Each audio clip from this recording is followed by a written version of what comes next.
আজ ২৭ জুলাই ২০২২ খ্রিস্টাব্দ ১২ শ্রাবণ ১৪২৯ বঙ্গাব্দ বুধবার।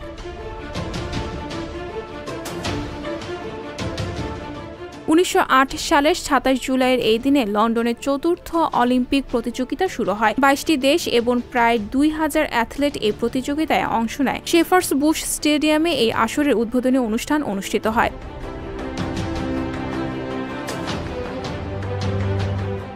১৯২০ সালের ২৭ জুলাইয়ের এই দিনে বিমান চালনার জন্য প্রথম রেডিও কম্পাস ব্যবহার শুরু হয়।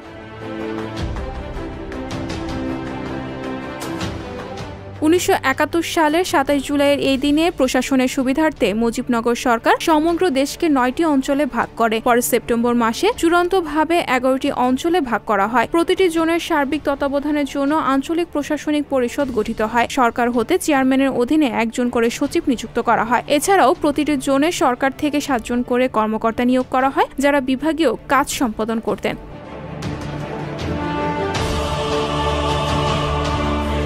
১৯৮৭ সালের ২৭ জুলাইয়ের এই দিনে ভারত শ্রীলঙ্কা শান্তি চুক্তি স্বাক্ষরিত হয়। ভারতীয় প্রধানমন্ত্রী রাজীব গান্ধী এবং শ্রীলঙ্কার রাষ্ট্রপতি জুলিয়াস রিচার্ড জয়বর্ধনে এই শান্তি চুক্তি স্বাক্ষর করেন।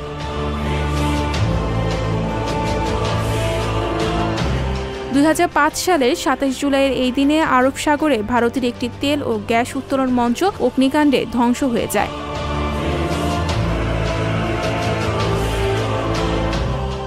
সংবাদ, ফিচার ও অনুষ্ঠানের জন্য ভিজিট করুন সংবাদ প্রকাশের ওয়েবসাইট এবং যুক্ত থাকুন ফেসবুক পেজ ও ইউটিউব চ্যানেলের সঙ্গে।